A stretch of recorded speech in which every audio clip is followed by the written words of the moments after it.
नमस्कार, मैं हूं अशोक सिंह और आप देख रहे हैं बॉडमास मेडिकल। एनएमसी ने 19 अक्टूबर को एक नोटिस निकाला है और उसने 30 सितंबर के बाद के एडमिशन को इनवैलिड माना है। आज के इस वीडियो में मैं आपको एक्सप्लेन करूंगा कि ये नोटिस क्या है, ये नोटिस क्यों निकाला गया है और ये क्या हो सकता है और इस नोटिस का आफ्टर इफेक्ट्स क्या हो सकता है। देखिए, एनएमसी ने इस नोटिस में साफ कहा है 27 जुलाई को इसने ऑलरेडी एक नोटिस निकालकर लास्ट डेट ऑफ एडमिशन 30 सितंबर 2023 फिक्स किया था और ऐसा ही नोटिस एनएमसी हर साल निकालता है और last date of MBBS admission declare करता है। इस नोटिस के हिसाब से सारे ही स्टेट और यूनियन टेरिटरी को अपनी काउंसलिंग 30 सितंबर तक खत्म करनी थी, पर कई सारे स्टेट्स इस नोटिस का बिना ध्यान रखते हुए अपनी काउंसलिंग को ड्रैग करते रहे। कुछ केसेस में, जैसे पौंडीचेरी के पास एक वैलिड रीजन था कि पौंडीचेरी में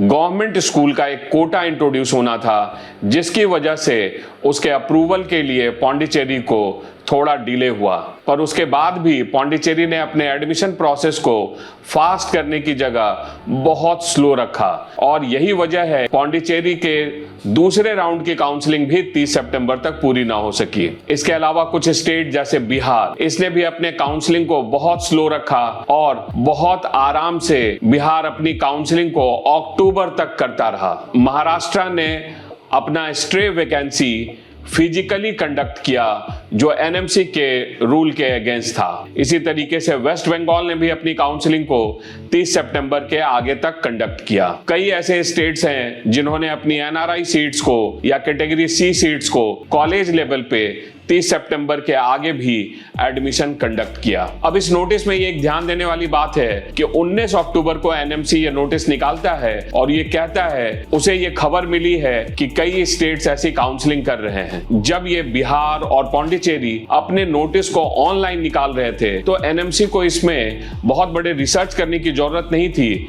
एनएमसी को ये क्लियरली विजिबल था कि ये सारे स्टेट अपनी काउंसलिंग कंडक्ट कर रहे हैं। एनएमसी को ये नोटिस बहुत पहले निकालना था और खास करके 30 सितंबर के इमीडिएट बाद उसे इस तरह की चीजों को रोकना था। या बेस्ट सॉल्यूशन होता कि एनएमसी 25-26 सितंबर को ये क्लियरली मेंशन कर देता कि 30 सितंबर लास्ट डेट है और उसके बाद के कोई भी एडमिशन को वैलिड नहीं माना जाएगा और बाकी स्टेट्स अगर उनके पास कोई जेन्युइन रीजन है तो सुप्रीम कोर्ट जाकर अपने डेट का एक्सटेंशन ले। अगर ऐसा नोटिस लास्ट वीक ऑफ सितंबर में ही निकाल दिया जाता तो शायद ये एडमिशन प्रोसेस सही ढंग से अब तक कंप्लीट हो गया होता। यहाँ स्टूडेंट्स और पेरेंट्स को भी ध्यान देने की बात है कि अगर एनएमसी के नोटिस के अगेंस्ट में कोई काउंसलिंग हो रही है तो पेरेंट या स्टूडेंट को भी थोड़ा अवेयर रहना होगा और ऐसी काउंसलिंग को अवॉइड करना होगा। पेरेंट और स्टूडेंट को भी लास्ट मोमेंट तक एडमिशन का इंतजार करने की जगह अपने एडमिशन को